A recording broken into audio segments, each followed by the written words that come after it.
Hello, I'm Lou Romer, and I'm a pediatric intensive care doctor at Johns Hopkins University Children's Center in Baltimore, Maryland. Also take care of children with pulmonary hypertension there. And together with Erica Rosenzweig and Steve Abman, the principal investigator on an NIH-funded study looking at what is the best initial therapy to get kids with new diagnosis pulmonary hypertension started on. And this is called the Kids Mod PAH study. So that stands for kids, children, mono or duo, one or two medication therapies for pulmonary arterial hypertension, PAH, Kids Mod PAH.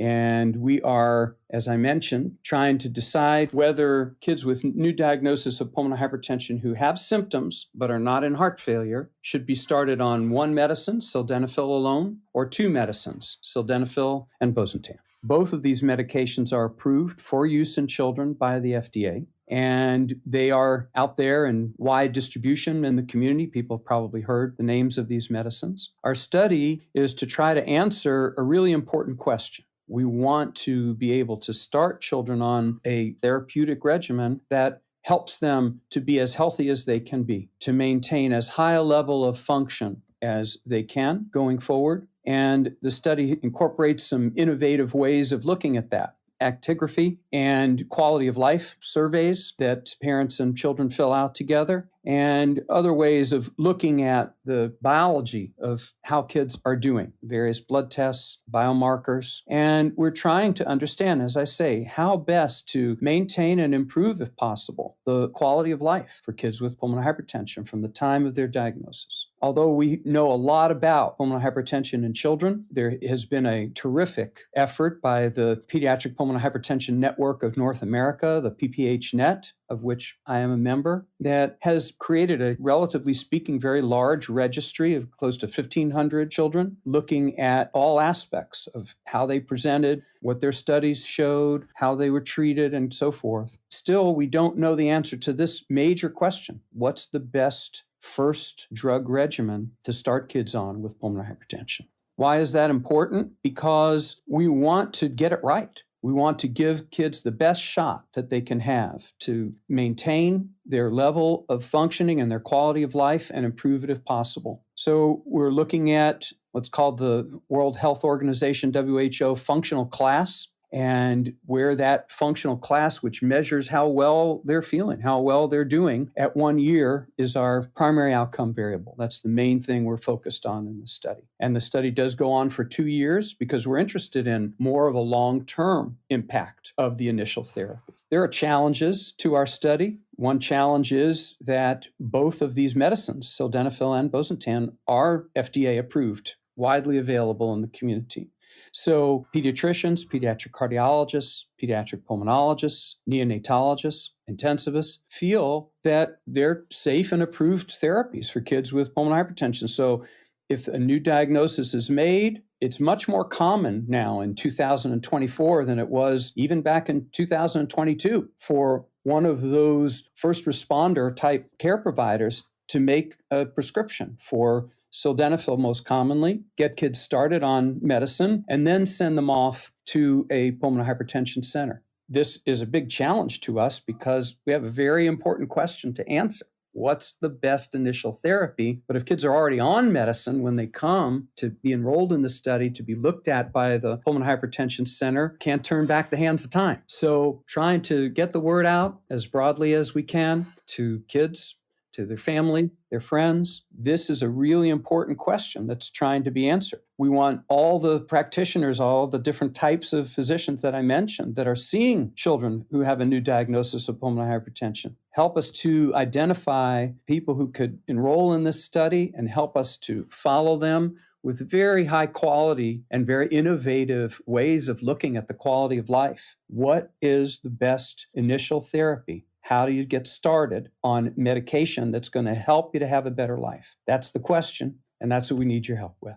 As an individual, being in a study like this means that you as a child, as an adolescent, and you as a family member, parent of that child or adolescent, is going to be part of a group that is looking together. This is a very interactive endeavor at what is the best way to help kids with pulmonary hypertension to have a better life. It is a very interactive process. There are tests and studies that are done, as I mentioned, looking at activity. These are things that are not done commonly. So this is a very integrated, creative way of understanding what is the quality of life for kids with pulmonary hypertension. These tools and studies are not part of regular care. So that's a very exciting thing. Being part of an endeavor that's trying to answer a question for all the kids in the world with pulmonary hypertension is something that appeals to a lot of people. Many of the children and their families that we take care of really feel a very high level of altruism. They want the best thing for themselves, but they also want the best thing for the next patient, for the next kid,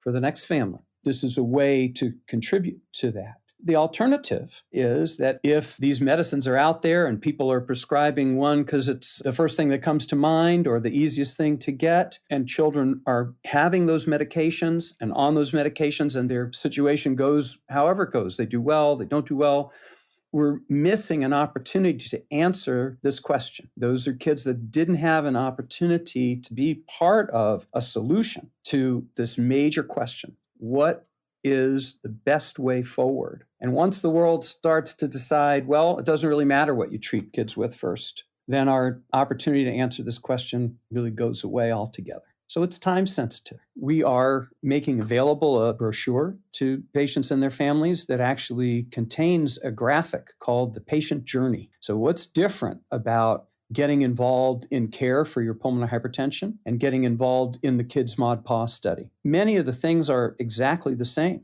Typically, the standard of care is that you come to the pulmonary hypertension clinic every 3 months. There are going to be echocardiograms where they put that microphone on your chest and get a sound picture of the heart. You're going to take some blood work. That's going to be done about every 3 months. There are going to be 6-minute walk tests for kids that are 8 years of age and older, where they're walking for 6 minutes and see how far they go. There's some other standard sorts of things occasionally that will come up as needed. X-rays, EKGs, those sorts of things if the doc says they want them. That's the standard of care. On top of that, what does the Kids Mod PAH study add? It adds an app on your smartphone or your parent's smartphone that helps the family and the child stay in touch with the study team, keep track of the medication diary, keep track of anything unusual that might happen. Get a happy birthday. No, we're thinking about you.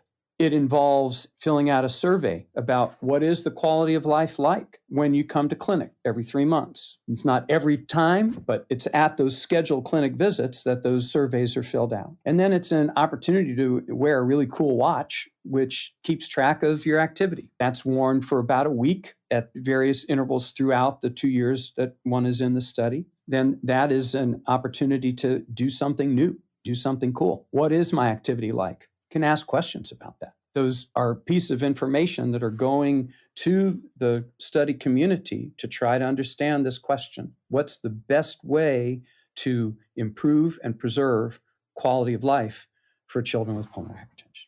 Am I getting better care if I'm in the study than if I'm not in the study? I think it's a question a lot of people are going to ask. So I think the answer is that the standard of care for kids with pulmonary hypertension is that there's a multidisciplinary group at their center that really cares about them. And they want to know about any questions they have, any problems that are coming up, any side effects from the medication. All these are looked at very carefully. What we all strive for is a very personable relationship between the care team and the child and their family. At all points, that's the standard. What does the study do to change that? Potentially enhances the ways in which people are in touch. There is this app that I mentioned that keeps the study team in touch with families. There are phone calls from the study team that happen every month, even those months that the kids are not coming to clinic. Those might happen if the family needs to talk, the kid has a problem, there's a side effect. Those might happen anyway, just for standard of care. Not that the phone doesn't get answered, but being in the study, those are scheduled check-ins. So there is more opportunity, if it's needed, to interface with the study team. The actigraphy is kind of cool. It's not part of standard of care. It's not able to be afforded by standard of care kinds of situations. So it's an extra added benefit of being in the study, and the same with the quality of life scales. They're just not part of routine care. That doesn't mean that the study team doesn't care about how the kid is doing, and the same kinds of questions generically are going to be asked, but they're not going to be asked as systematic or detailed a way. Really appreciate this opportunity to reach out, tell you about what we're doing. We hope to make a difference. We hope to be able to answer that question. What is the best drug regimen to get started on as a child or adolescent, or your child or adolescent gets a new diagnosis of pulmonary hypertension? Really appreciate your time and your consideration of this study. I also want to say a big thanks to the PPHNet, all the people that have worked so hard to make this opportunity available. It's a really exciting thing. It's a team endeavor. Thanks again. I'm Lou Romer, and I'm aware my patients are very special and very rare.